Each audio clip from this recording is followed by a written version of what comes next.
All right.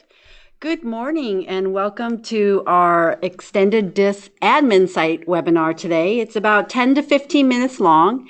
And joining me today is my counterpart, Taylor Warwick. Welcome.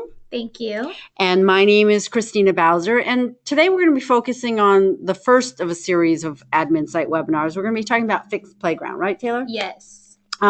So better yet, let's just get started. What is FinxS Playground?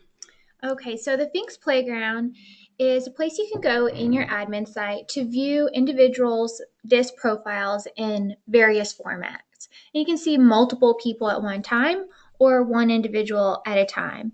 So you can pull up a profile or the diamond or even behavioral competencies straight from the system without having to download anything. Yeah, so it's a great way obviously people are used to using our extended DISC assessments, but it's just another way to use DISC profile results without having to generate an additional report. Right. Okay, so how do we get started, Taylor? Okay, so first, obviously, you're going to need to have an extended DISC account and an admin site, and you're going to need to know your username and password to be able to log in. If you don't have that information, reach out to our office and we can help you out and get that to you. Okay, and just to reiterate, it is a secure website and it is an admin site for your DISC profile database. Right. All right, so let's go real time now and actually show people how to access the FinxS Playground. Sounds good. So I'm just going to pull up an account here. I'm going to log in. So this is the screen that you see when you first log into your admin site. To get to the FinxS Playground, I go straight to database here in the middle for the direct link, or I can go from the top menu from database to individuals. To pull up our database, I click on behavioral analysis over towards the left here. And then that brings up our entire database, everyone that we have had complete the questionnaire under your account. And I'm just going to select a few people to give an example. So I just check the box next to the individuals that I would like to see. So I see here, Taylor, you're checking a group of individuals. You can either check one individual or, like you're doing right here, a group. Right. So once you have everybody you like selected, you have the FinxS Playground button right up here at the top. It's the second button here in this option. So once I click on FinxS Playground, you can see over on the right side the individuals I had selected. So I can select one individual or all of them at one time. When I do this, I have 3 tab options here in the middle: the behavioral competencies, job templates, and graphics. I would say probably the one that people will use the most or typically use the most would be graphics. It is. So let's go ahead and start in the graphics tab since it's the most popular.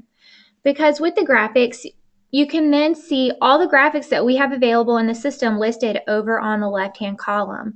So if I select profiles, these individuals I have selected profiles appear here in the middle. So I can quickly just pull up these individuals' profiles without having to find their report and pull it up and to look through each individual report. Yeah, I think our clients have really told us they love this feature, that they can just quickly look at someone's profile. Even if they don't have a report, they might want to go back and look at the profile. It's so easy.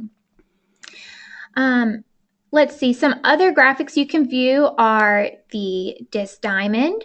So this is the diamond for each individual you've selected. So I'm assuming there are 4 diamonds here. Yes, and you'll see that over on this left side, the graphics are divided into single person graphics here, and then underneath are multiple person graphics. And so you can go through these to view individual graphics. So let's go look at the 4Q leadership model. The 4Q models are fairly new to the system, so be sure to check them out.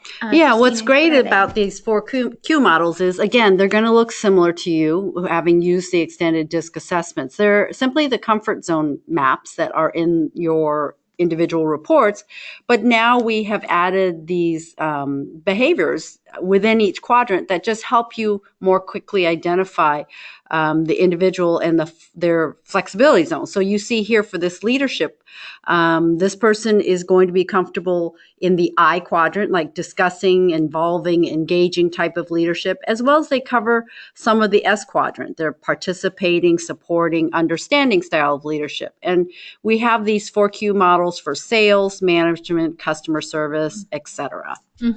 Yes.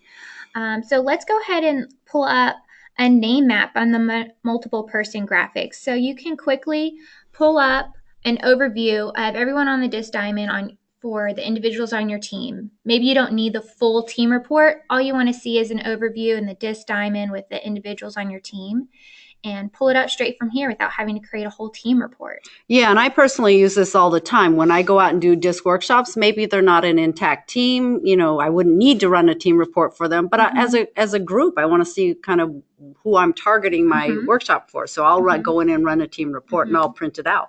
Yeah, you can print this one page off. There's a print PDF button here at the top. So if you click on print PDF, you have this options menu appear. You just name the report. I would call this the name map. It's just going to appear in the header, the name of the group and the organization name, and press OK here at the bottom. And then this page downloads straight to your computer and you can print it off. Pretty easy. So those are like just some common graphics that our clients probably use the most, but you yourselves can go in and explore this. Hence, playground. Yes. So let's go ahead and go to the next tab. We'll go to behavioral competencies.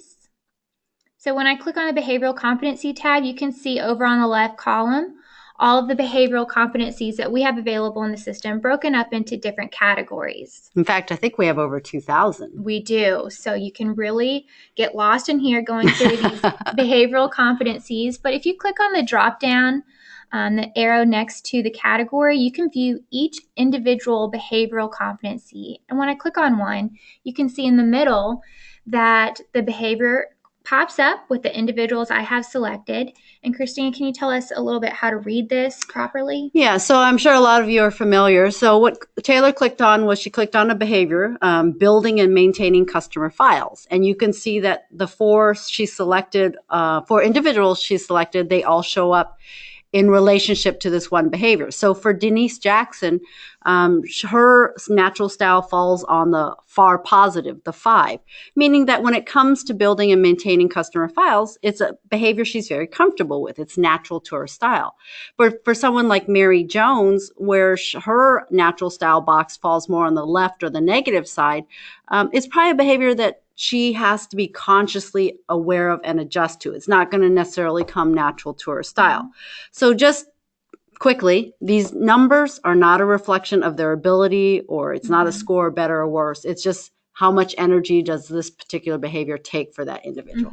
Great.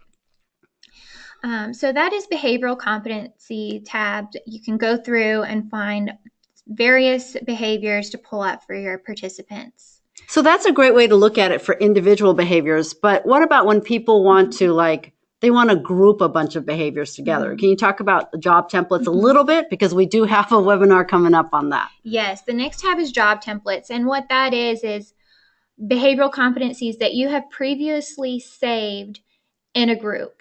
So you've gone through these 2,000 behaviors and saved a group of them together as a job template. And like Christina said, we'll do a webinar on how to create these job templates later on. So any behavioral or any job templates that you have previously created are listed over on this left column. So if I select one, now all of these behaviors are here in the middle listed with each of our participants. And so you can see all these behavioral competencies at one time instead of individually as before. And what's neat about the job templates tab is where you can see print all. That shows all the behavioral competencies listed on the job template. Or maybe I can choose print bottom, and I want to see the bottom 5 behaviors for each of my individuals. So this is the least natural behaviors for our participants here that are listed. Right. So they're not necessarily going to be in the same order or the same for every one of your individuals, but basically these are the behaviors where they tend to fall more on the left negative side, meaning these behaviors are probably the least comfortable for them. So you can find the bottom behaviors for your participants to know what does each person need to be focusing on. But you can also do it for your top, right? You can choose the top behaviors for each person. What is the most natural for them? What should they maybe be doing in their role because it comes naturally to them? Right. And again, it separates the behaviors according to their natural style strengths. Exactly. And again, you can print this off right here at the top with print PDF. Great. So those are the three pretty tabs. Simple. Yeah. Right. So you can see, like, as we said, graphics are probably the ones that you will use the most, printing those profiles, printing those team maps. Job templates are a grouping of behavioral competencies, and the over 2,000 behavioral competencies that we have available. They're not in all reports, but you can actually look at each one individually or look at your team according to each individual behavioral competency. Right. Exactly. So that is the FinxS Playground, and tell us about our next webinar coming up. Yeah, well, again, today's very simple FinxS Playground webinar. We'll have another one coming up called Creating a Job Template, which is what Taylor and I were talking about. How do you group a bunch of behavioral competencies together? How do you rank them by top and bottom? That's coming up next week, April 12th. We do have the instructions on this webinar on how to create a job, how to use the FinxS Playground, and you can download it directly in the files section of this webinar. Any questions that you have, we'll promise that we will follow up with you as soon as this webinar is over. Otherwise, feel free to reach out to us, Taylor, taylor.work@extendeddisc.com, or myself, christina.bowser@extendeddisc.com. Otherwise, have a great day, and we'll talk to you next time. Thanks for attending. Thanks, Taylor.